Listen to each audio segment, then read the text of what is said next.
Espalda, bien, para que empiece. La visión está en la espalda, por favor.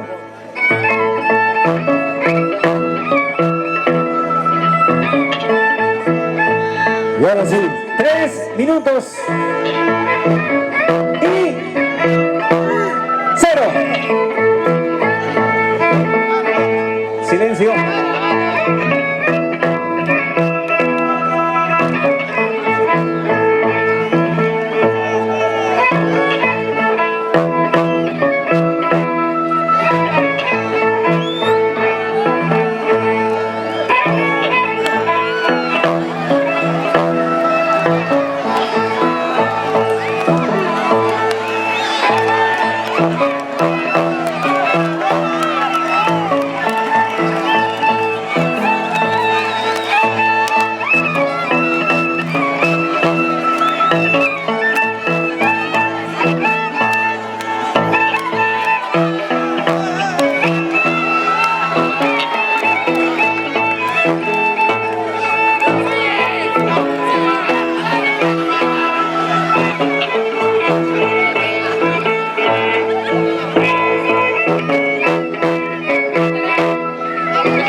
Que no te vea.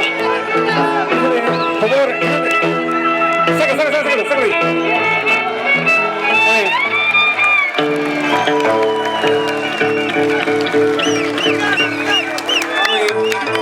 Muy bien, Víctor Barcaya.